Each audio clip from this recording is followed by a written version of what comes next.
fire affects room occupancy at the Ocean Club on Paradise Island.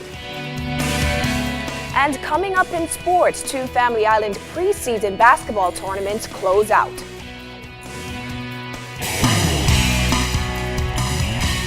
Now in HD.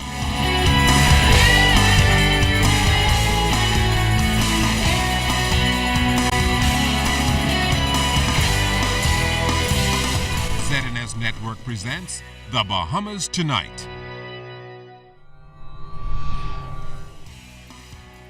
This segment of the news is brought to you by BTC, powered by Lime.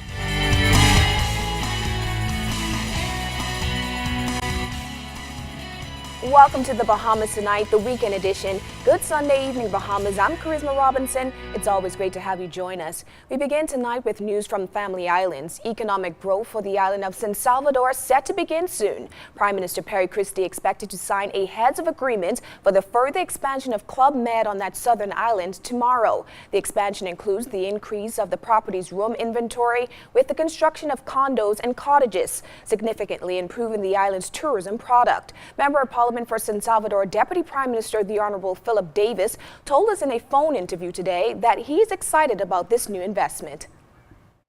We're going to add an additional 300 plus rooms, condo hotels to be put into the inventory of rooms of Club Med. It's a joint venture joint venture arrangement between them where they are providing the funding and the construction of these additional rooms.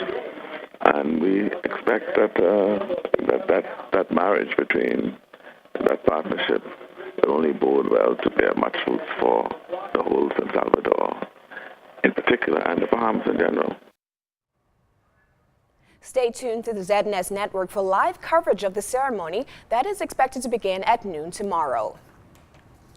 Also tomorrow, residents here in New Providence will get another opportunity to pitch more ideas and suggestions to the government on fighting crime on the island. The Ministry of National Security's second crime forum called Operation Ceasefire will be held at the Abundant Life Church on Abundant Life Road starting at 7:30 p.m. The event will be aired live on the ZNS radio and television network starting at 8 p.m. Interested people can provide their feedback online by logging on to ZNS Interactive on our website, www.znsbahamas.com. The government moved one step closer to attracting much-needed new capital and investment to the Bahamas when a ministerial delegation left for Dubai on a trade mission late last week.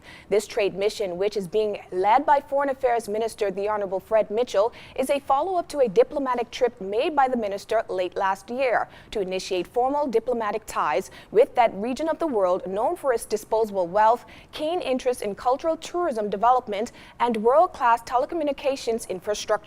Minister Mitchell revealed that the government made the decision to join the International Renewable Energy Agency headquartered in Dubai. Minister for the Environment, the Honorable Kendra Dorset, will initiate the formal steps to complete the membership application. This trade mission is being paid for by the Dubai Committee for the World Expo 2020.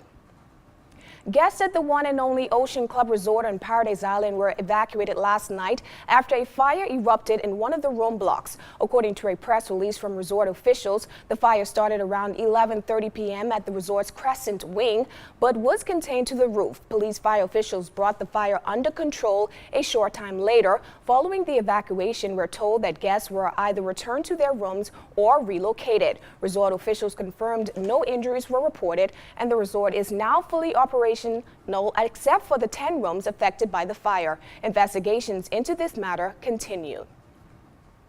Now to crime news. Police need your help with any information on two overnight shooting incidents that have left two men detained in hospital. The first incident happened shortly after 10 p.m. on Graham Drive. Authorities report that a man reportedly armed with a firearm approached the victim. A struggle then ensued, resulting in the victim being shot in the left arm. However, during the struggle, the victim was able to take the handgun away from his attacker. Police say the suspect then fled on foot. The victim is detained in stable condition in hospital tonight. The second shooting incident happened an hour later, shortly after 11 p.m. when police report that the victim was in the Quaco Street when he was reportedly shot multiple times by a male armed with a handgun. The victim is detained in serious condition in hospital tonight. Investigations into both incidents continue. Your General Postal outlet could be changing soon. Insufficient repairs have placed the main post office on East Hill Street in a dilapidated state, forcing dozens of employees to work under what they describe as deplorable conditions. Minister of Transport and Aviation Glenys Hanna-Martin told ZNews News that a new site has already been located for the General Post Office, but Cabinet's approval is needed before the move is taken. We've made a determination to move the General Post Office services from that building. That led to an island-wide search for a location that is strategically located, because as we know, East Hill Street is very strategic in the center of the city, which is strategically located to allow access for General Post Office services. And we think we've identified a location.